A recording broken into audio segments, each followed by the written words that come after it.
Hey everybody, this is Wanted Steed, and I am hanging out with Dr. Eva at what? Health IQ. What we didn't know about COVID is that cleanliness is next to godliness, and that everybody didn't wash their hands, everybody touched their face. We could contaminate ourselves, and our house could actually be a place where COVID would spread. So we wanted to bring somebody who has a real keen interest ever since she was a child on becoming a physician, but at the same time, someone who really can help you understand how you can navigate and avoid all health traps in your home. Hey, Dr. Eve. Hi, how are you? Thank you for having me.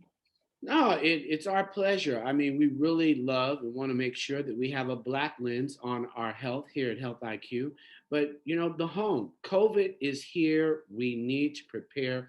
What do you suggest and what can we do? We know that you are the scientific approach because we can trust you. So we don't need to be hesitant as it relates to really taking positive actions. What do you suggest? What should we be doing and know that we should be doing? Well, we know that now with COVID, our lives have changed. Things are completely different from what it used to be. And if you're somebody who's coming in and out of the home and you're having to run errands or your kids are coming home from school, you're not in the house 24/7, you definitely need to take steps in order to protect yourself and your family as well. So my recommendations are to, of course, continue to wear a mask if you're leaving the house, wash your hands frequently throughout the day, and make sure when you're coming in and out the home that you're disinfecting high touch areas around the home, such as, doorknobs, light switches, handles, countertops with an EPA approved disinfectant like the Pine Sol Original Multi Surface Cleaner. We never thought it, but it's one of those things where I think it's raising our awareness just about what our parents, our grandparents would always shout. Cleanliness is next to godliness. You really need to be preparing. Tell us about these surfaces, because maybe we just don't understand how it happens, how you can actually contaminate yourself if you walk in a home, don't wash your hands, and go straight to the refrigerator. So, for example, if you're leaving the home to go to the grocery store and you're touching the shopping cart, and somebody prior to you had COVID and touched the shopping cart, you touching that, you're automatically infecting yourself. And you can come home and bring this into your home by opening the door, turning on the light switch. Those high touch surfaces where other people in the home can touch and infect themselves. So that's what I mean by high touch surfaces around the home. So everyone is different. You have to determine for your family what are those high touch surfaces that need to be disinfected multiple times. I think that for all of us, we just didn't imagine it would be so long. And what I'm working to remind people, and I'm sure you are too, is don't let your guard down. If you started out before really making sure there was a regimen, creating a real protocol in the home to actually those high touch services, the idea of even making sure that you start your day with a regimen. But what can we mix up? What does that look like? And how do we prepare things so that we can walk through a home? Because our entire home has surfaces that we touch the entire day without thinking about it. It's very important to consider your routine in mind, your daily routine. Now that things have changed and we cannot do what we used to do pre COVID, you definitely have to change the way you're leaving your home and the way you're entering your home by keeping those routines in mind. And so a lot of times I hear people say, well, I don't go nowhere. I don't do anything. I don't have people over at my house. I'm very safe. But then when you stop and think about all the things that you are touching when you are leaving the home, even if you think you are safe, you are social distancing yourself from other people, you're wearing a mask, but yet you're touching things.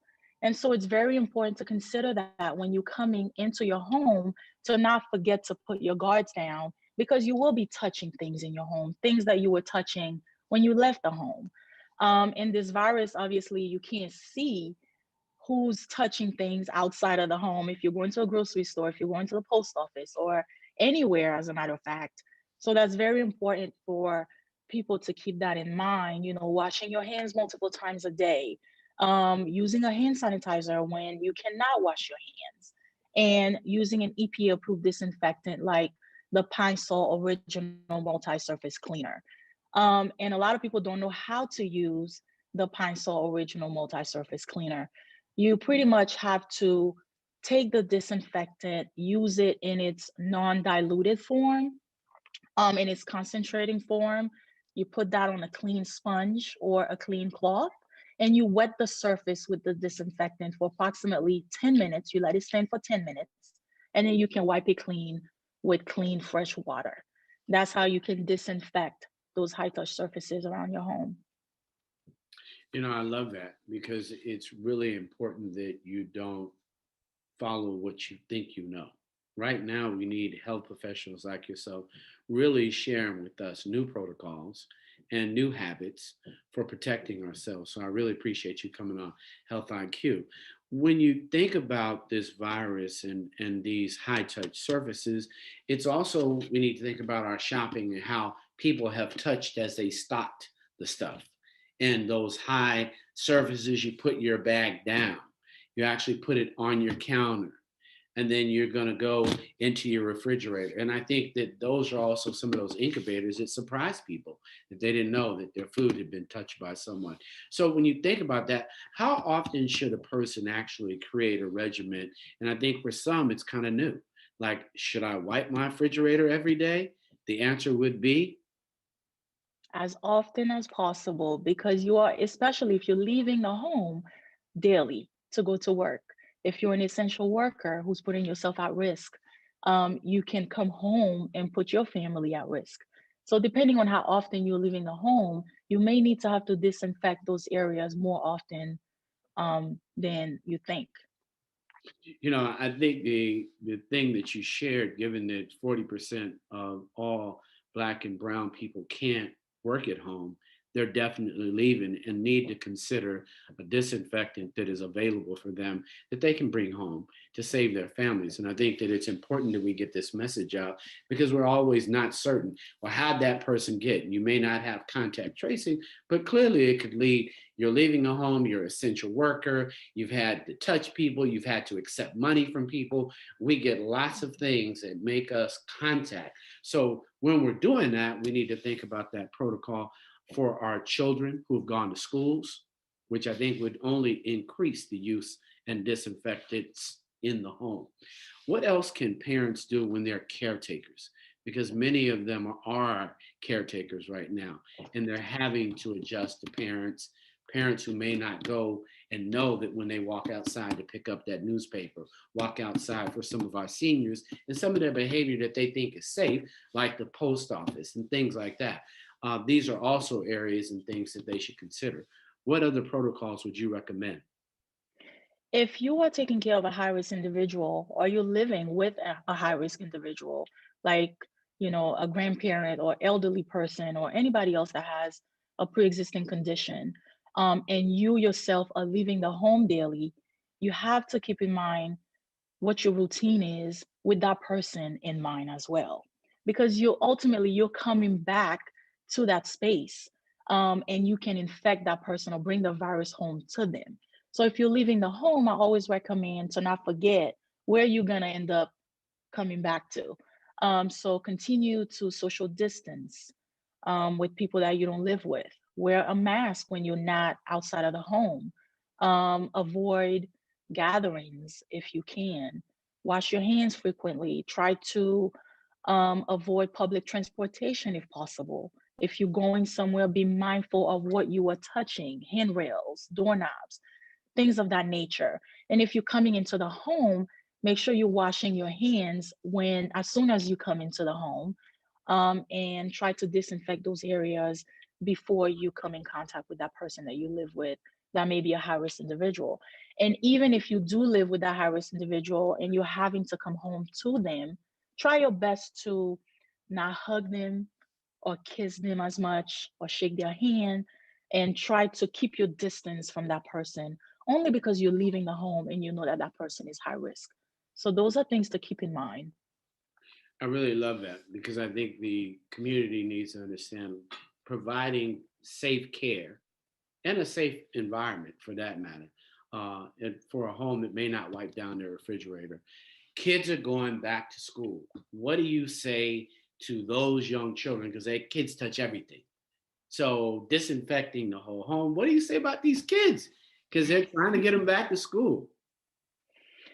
Wow, yeah, that's a tough question. Depending on the age of the child, it's best to speak to your children because a lot of times the kids will listen to what you have to say. If they're an age to where they can understand what you're telling them, explain to them the importance of staying away from their friends and why this is happening. Why they have to keep their mask on all day when they're in school, why they have to wash their hands frequently and try not to touch their face. I know with kids it's a lot harder for them to keep remembering those things, but my policy is keep reinforcing that every single day. You can't tell them enough how those steps are important. When they come into the home, the same thing, have them wash their hands, disinfect those high touch areas that they may be touching a lot. It's the same principles, not letting them hug grandma when they're coming home. Unfortunately, that's the way we're living now. But if you speak to your children, they should be able to understand why those things are being implemented. It seems that there are certain communities that are just more impacted and more at risk for COVID-19 more than others. Based on your experience, why is that and what should we understand more about COVID and how it's affecting us disproportionately? Right. This pandemic has disproportionately affected communities of color, the African American community. And that's in part because the African American community has higher pre-existing conditions. That's one. Two, less access to healthcare. Three, they tend to hold jobs that put them at higher risk of being exposed to other people. They are more essential workers, nurses, post office, transit personnel, things of that nature. And so all of this in combination puts them at higher risk of contracting the virus, one, and developing more severe infection from the virus. This virus has left our community, mentally stressed and truly anxious.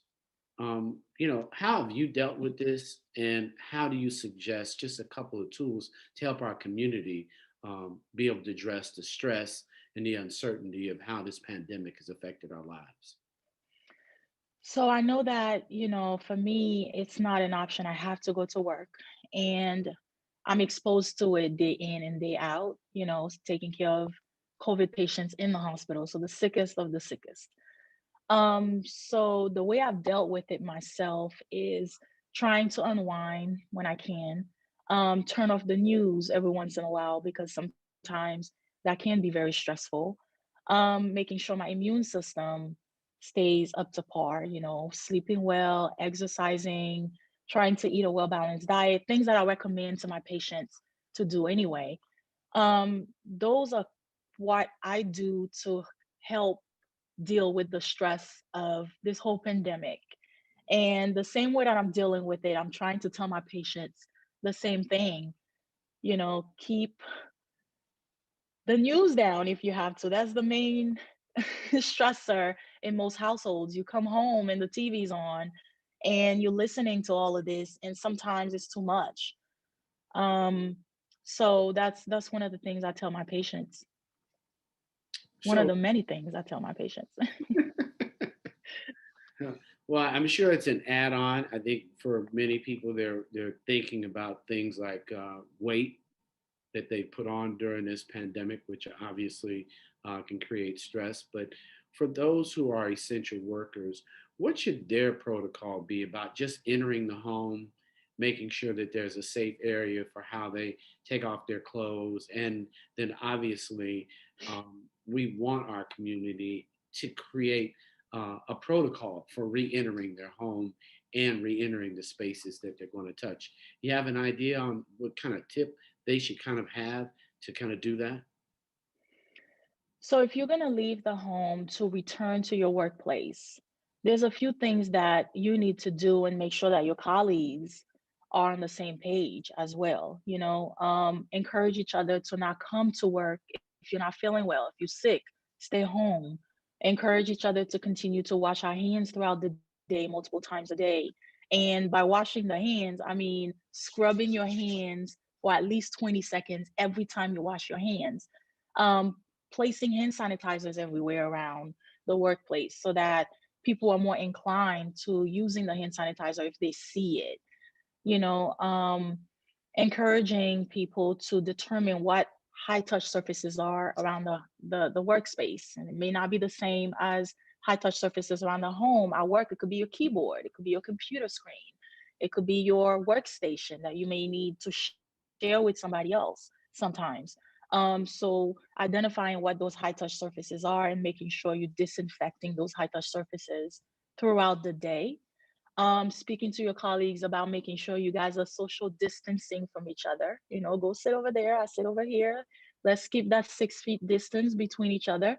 And let's all wear a mask when we're around each other. And try to avoid gatherings at work. I know before pre COVID, we used to host meetings at work. We used to eat together in the lunchroom. I mean, all of that just has to stop. Um, Doing all these things, if you have to return to work, can kind of minimize your risk of contracting the virus and your risk of bringing the virus home. And then, of course, when you come home, continuing the same steps as well. Yeah, I'm very worried and concerned that we're getting a little lax, that we're kind of like hoping that it go away, and it's not going to go away for a while. So for those individuals who are actually preparing for trips, what should they understand? Because many people are coming out of the winter, are planning. We got spring break getting ready to happen. How do they adjust? What are the recommendations? Mhm. Because everybody's going stir crazy right now. You've got spring break coming up for many kids who, even though they're not, Miami's open. What kind of travel protocols can they have for their safety? How can they walk through? Can they carry? Can they buy Pine Sol when they actually check in a hotel? For me, I guess that's kind of the insight. What can we do on our travel protocol to kind of create safe services and safe travel protocol?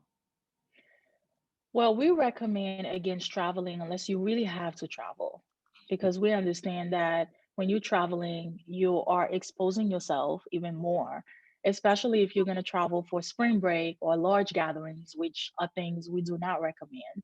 And of course, following the CDC guidelines. I mean, making sure the steps are the same no matter what you do. Try to stay away from public transit if you can. Continue to social distance if you have to travel and you are at the airport. Try to social distance. Wear your mask and keep your mask on, and wear your mask properly, because a lot of times you're walking around and you see people wearing their mask the wrong way, which is a false sense of protection. Bring hand sanitizer in your bag and use the hand sanitizer multiple times and wash your hands as often as you can. But again, gatherings and traveling right now is probably not a good idea. Yeah, I think the world is stir crazy.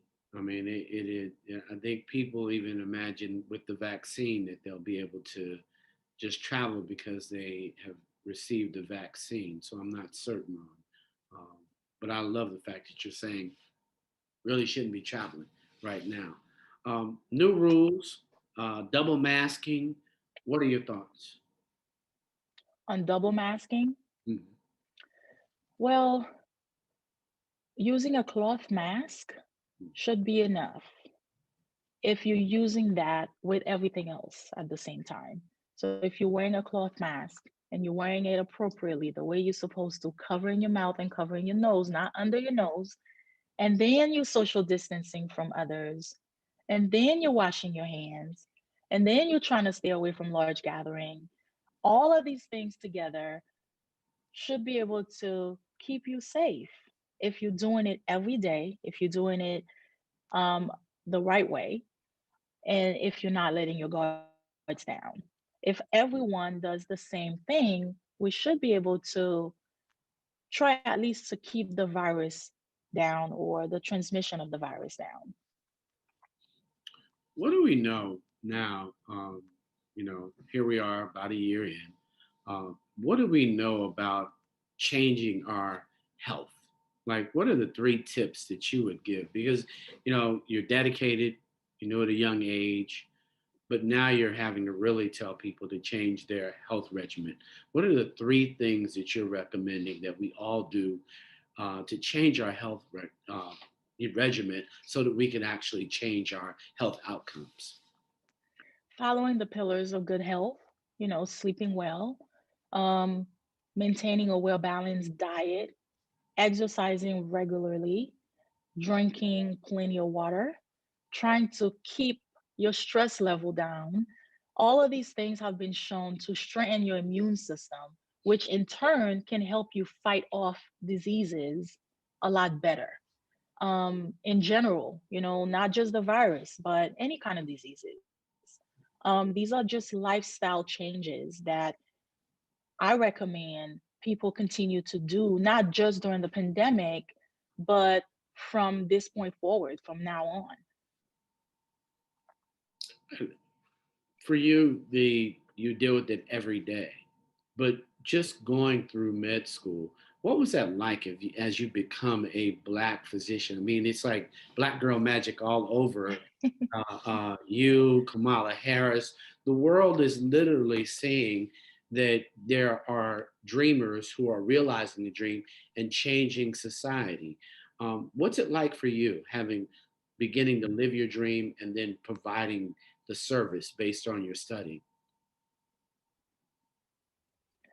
Well, we know that only 5% of all doctors in the US are African American. And out of those 5%, it's about 2.5% Black women.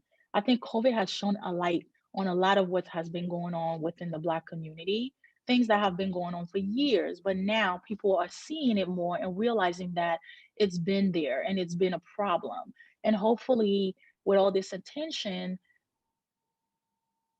we can change that in the near future. Me personally going through medical school, going through residency and working, I haven't seen many people that look like me in the medical field. And I think that's the problem with representation. And that's why a lot of us young kids are not looking into being doctors, because if you don't see yourself in a physician, you're never going to think that you can be that. I live in Atlanta. So in Atlanta, it's a lot of African American physicians. That's unusual. It's not like that everywhere. I know that some places it's very rare for you to find a Black female surgeon, for example, or a Black female dermatologist, or a Black female, any kind of doctor.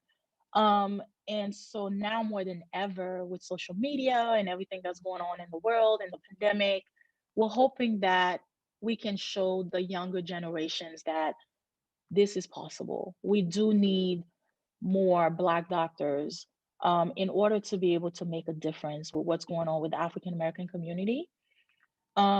Because one of the reasons why the African American is disproportionately affected is also not only because they don't have access to healthcare, but it's hard for you to feel like you can relate to someone that doesn't look like you, who can't understand your struggle, who can't understand where you're coming from, who you don't feel you can open up to about your problems. And so you stay away from going to the doctor and you start listening to other people telling you what to do about your health who are not doctors, because you don't feel you have that representation and that confidence in the healthcare system. So hopefully, all of this changes in the next 10 to 15 years so that we can make a huge impact on our community. Well, we thank you. But, I was talking to Dr. Rice, who is the president of Morehouse Med School. And she, both of you, obviously, my sisters in healthcare making a difference, was talking about the role that your waistline and your weight play. What do we need to know about weight in our waistline that we're not necessarily hearing or saying to each other every day? Obesity pretty much is one major problem in the American community, amongst other things like diabetes and high blood pressure. When you think about it, all three of those things are tied in together.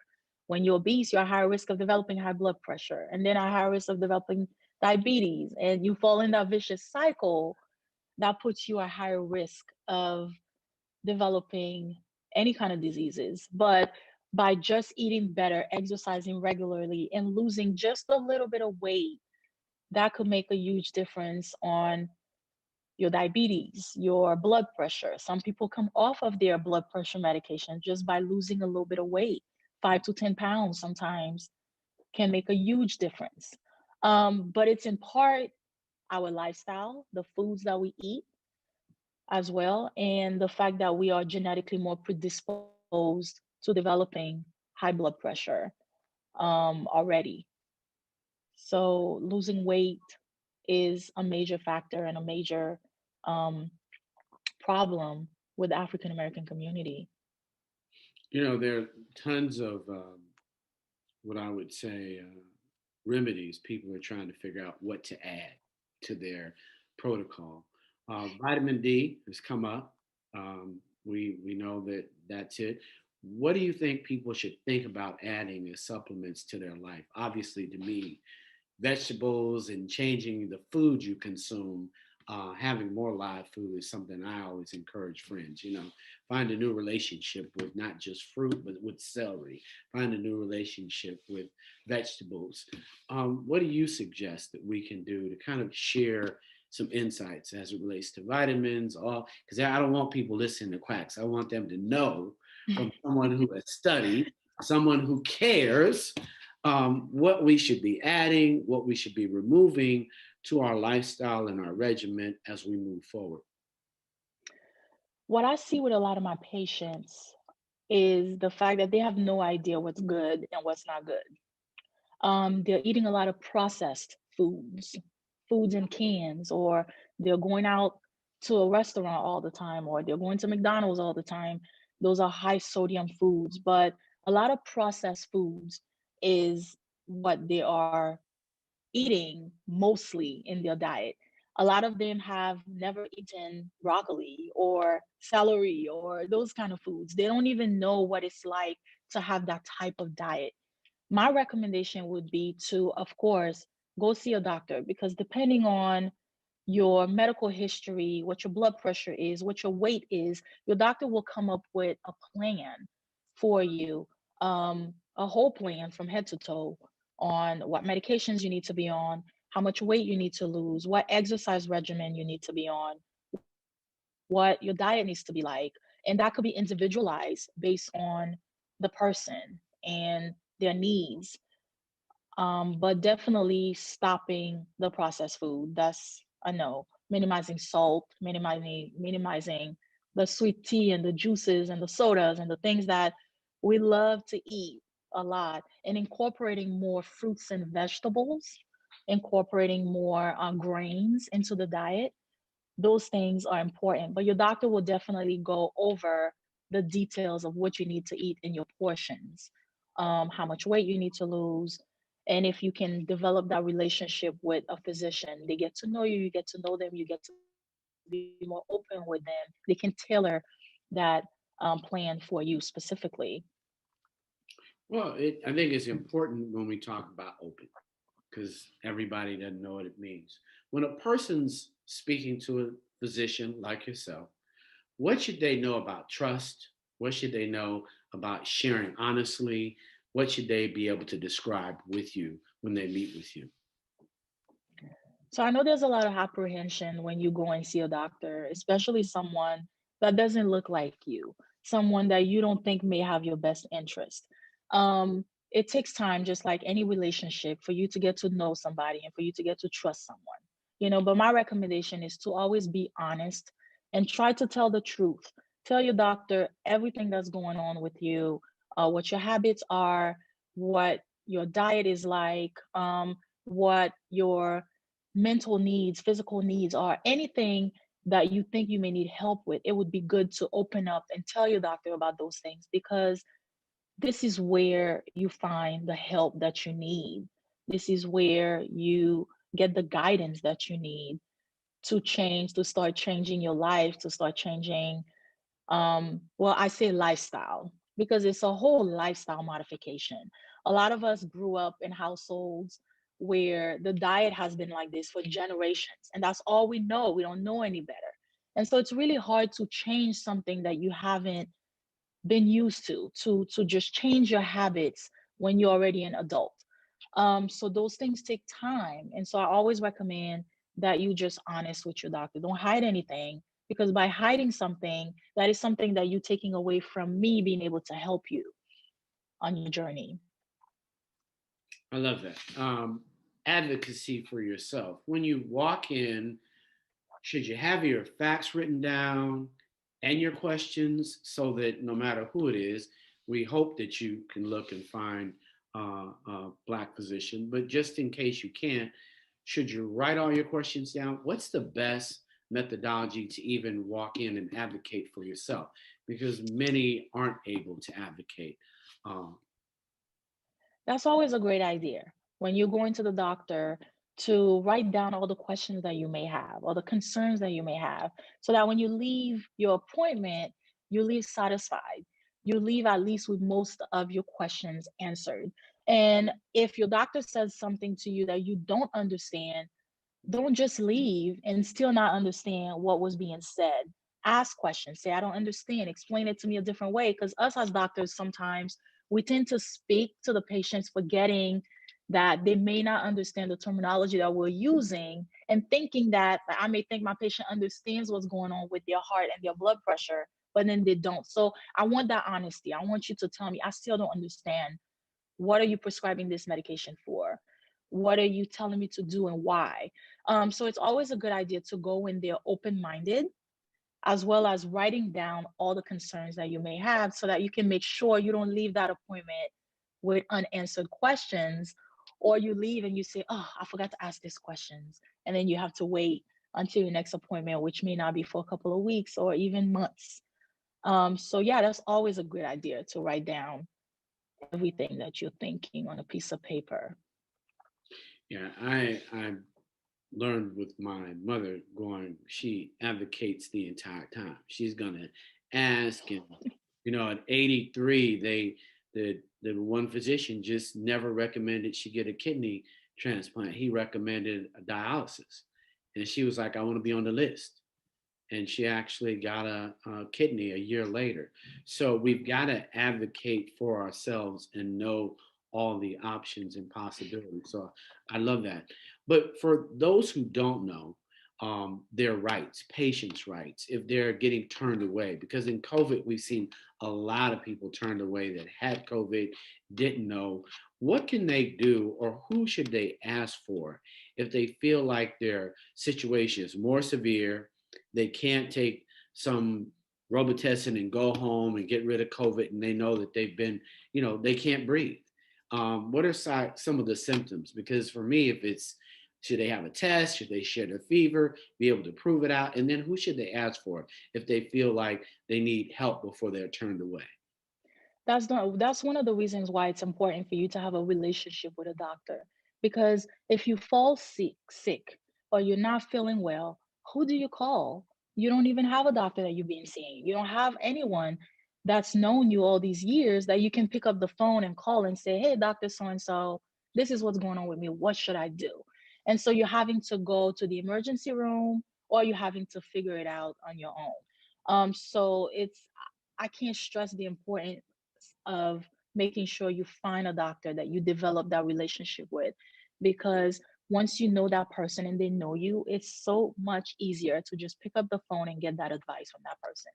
But to answer your question, the symptoms of COVID could be anything from being asymptomatic, you may not even know that you have it and then you're a carrier, to having mild symptoms like, a sniffle, a body ache, a headache, just feeling tired, to having more severe symptoms like a high grade fever, chills, and even pneumonia, because COVID causes pneumonia.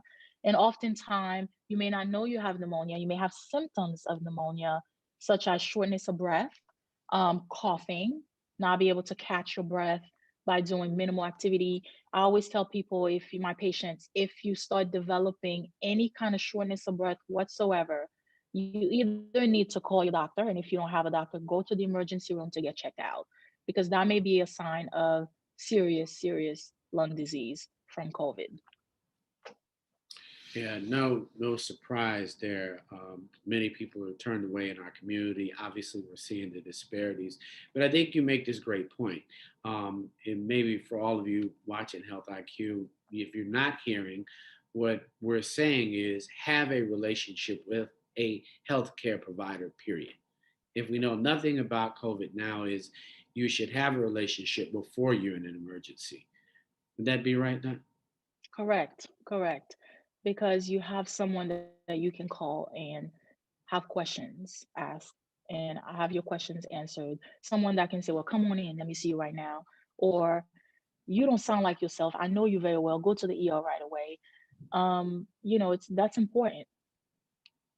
Yeah, I've seen it, I've interviewed individuals, obviously, that have been turned away. Individuals post COVID, because the coverage has kind of shifted now to the vaccine, and many people aren't talking about that there's still COVID out there, that they still need to keep their surfaces clean. Obviously, they need to keep their homes clean, but they also need to understand that COVID's not going away for a little while. So you need to change your health to better protect yourself.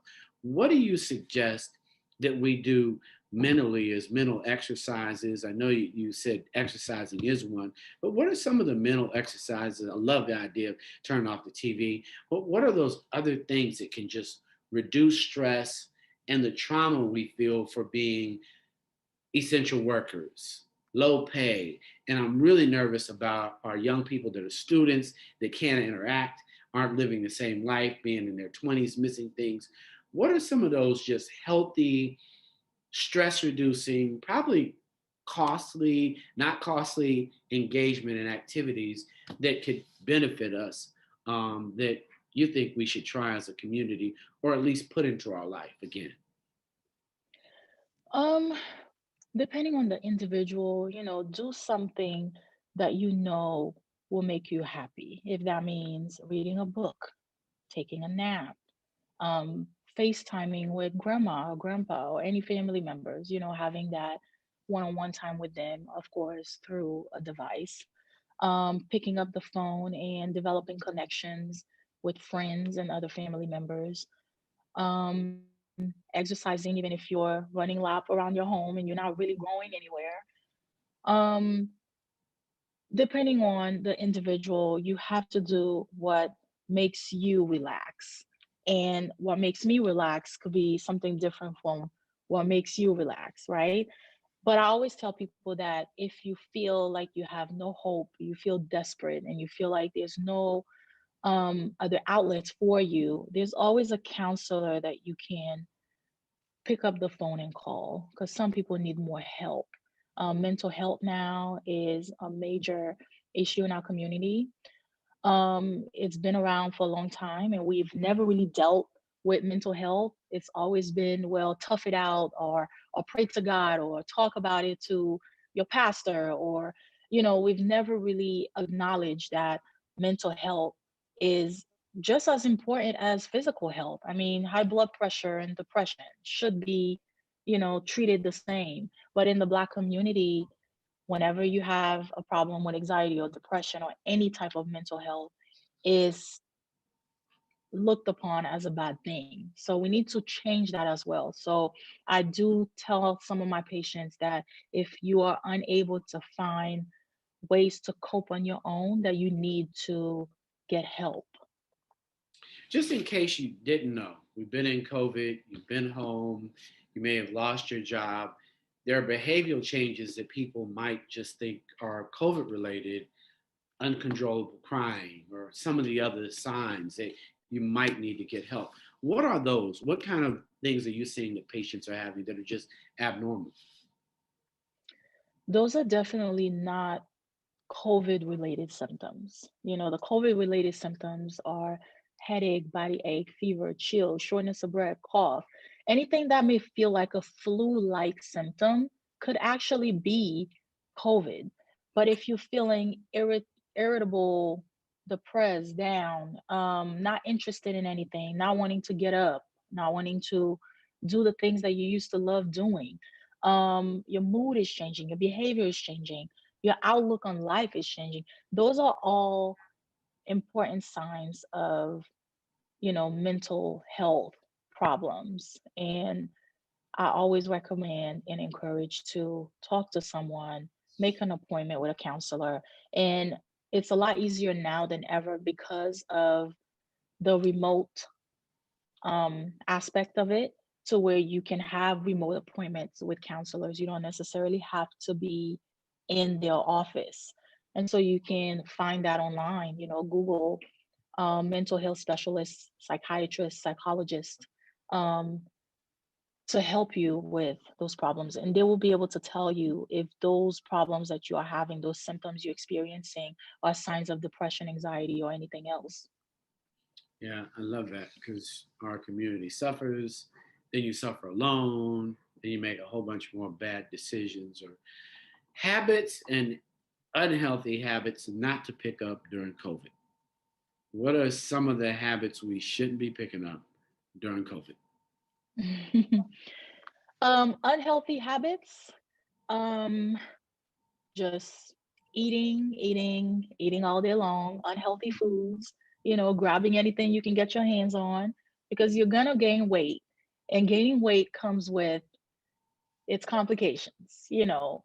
Um, Great habits that you can pick up during COVID, you can exercise more. You don't have to have a gym membership to exercise. You can do it from home. You can find a lot of exercising that are possible to do at the house. Um, Eat better, sleeping better, staying away from sugary drinks, drinking water is what I recommend. Um, but my main thing really is the exercising, because now that people are home more, you can find the time to be active and get your body moving. It's funny. Everybody's gonna want to know what doc. What do you do? Like, what is your traditional regimen? And I really thought you were gonna say tea, because I think warm tea to kind of begin to calm yourself down.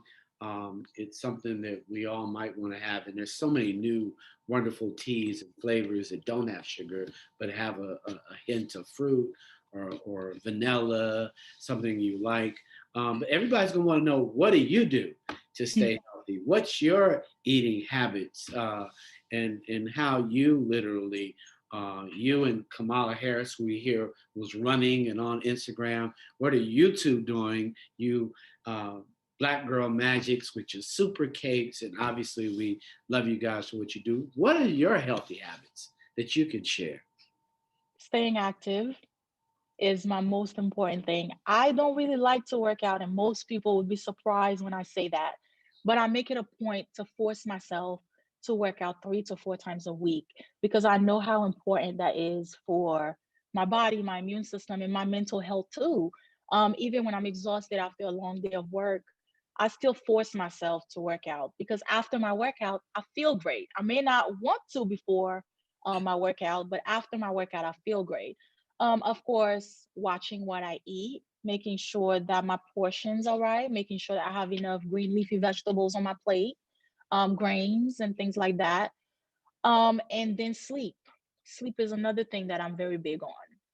I need to sleep 7 to 8 hours every night. And if I don't for one night, I will feel it the next day, because I'm so used to making sure that I get that rest. And I plug that into my schedule. Anything that I do, I will not compromise on my sleep. So that's a huge thing if you want to strengthen your immune system, is making sure you get enough rest. You know, Great point. But most people don't know why we need and the body needs sleep. Why? Your body needs sleep just to be able to function. I mean, Just like your body needs water, just like your body needs food, your body needs rest. You can't keep going and going and going because you're ultimately increasing that stress on your body, making your blood pressure higher, making your immune system weaker, making your stress level higher. Um, Sleep is important, just like food is important. And that's a great point that you brought up because people don't think that sleep is important. Sometimes they feel, they have to stay up late just to be able to accomplish some goals. But ultimately, if you're not well rested, you cannot be a productive person. Now, I was one to hear you say it. I always tell people your body needs moments in time to heal, to recalibrate, to let you let go of everything that you carried and try not to carry yesterday into your today. I mean, that I think that it's so important that you take the moments and let your body heal and just say, "Usa," at that moment to eliminate some of the things that are on your mind. Just let it go, have a Hmm. great rest. And I used to be a 6 hour, but now I crave 8 hours every day Hmm. as much as possible and as often as possible to really know that my body got a great chance to recalibrate and to just not be thinking about consumption of food. The last thing is intermittent fasting because people are trying to figure out how to approach eating and how much water to drink. And I think we can kind of close out here on Health IQ. You've been phenomenal. But what do we know? Because you mentioned portions, so anybody that didn't hear it, you don't have to eat till your tank says full. You could probably know that. But what do you say about the whole idea of how should we approach our food during the day, when to stop and when to start? I think people look at food and wanting to be healthy as a quick fix. You know, you want to do something quick and fast and right now and hope that that will fix all your problems. I always say that it's a lifestyle change, literally. It's something that you have to do every single day, and it's something that you have to do consistently, and nonstop and forever. So for me, I try to teach my children, and it starts very, very early, what it's like to eat well. And it becomes ingrained in their mind and it becomes ingrained in their routine to the point where it's normal for them. So if we're going out to a restaurant, they're expected to ask for asparagus or broccoli or spinach. I mean, because those are things that they eat at home on a regular basis. So to them, that's normal.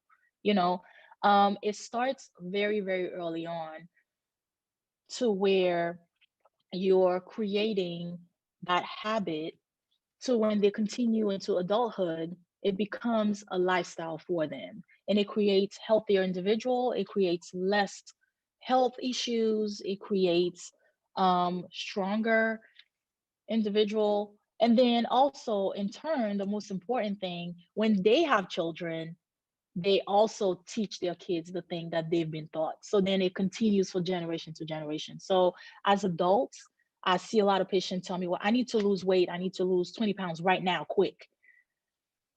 It's possible.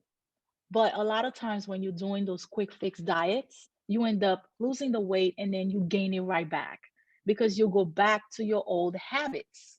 You haven't changed anything. You're just doing it temporarily. You lose the weight, great, but then you don't know how to keep it up because you don't know any better.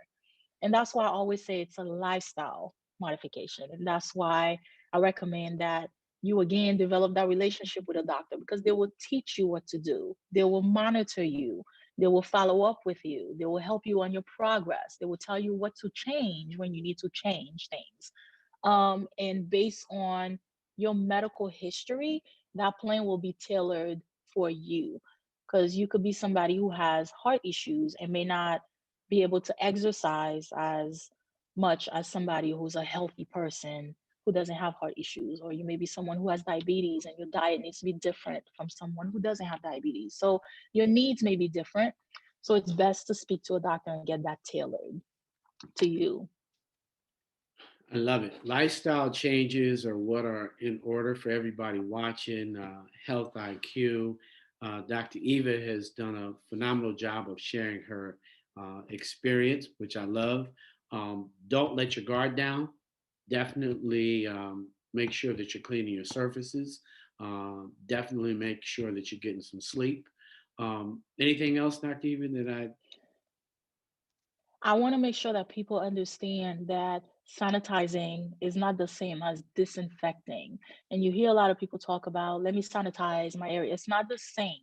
When you're disinfecting, you're actually killing and eliminating the bacteria, the virus that is on that product label. When you're that's disinfecting. When you're sanitizing, you're reducing that.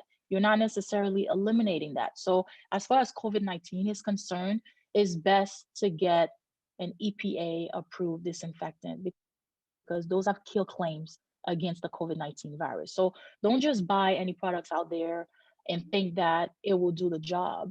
Make sure you get the Pine Sol Original Multi-Surface Cleaner because that will do the job, or Clorox Disinfecting Bleach. That also will do the job. just want to make sure we got that in because I don't want my community to let their guard down about disinfecting their home, particularly with all the babies going back to school and they're trying to get everybody and all those essential workers who need to understand that we've got to go with brands that we trust at this moment, like a Pine Sol, like a Clorox, to make a difference in our homes and in the life of our families. So thanks, Dr. Eva, for tuning in to Health IQ. Look forward to catching up with you again. And thank you for your continued service of making us all so proud for you being a frontline worker, loving and healing our community and all the things that you do. We'll see you again next week on Health IQ. Thank you for having me. Thank you.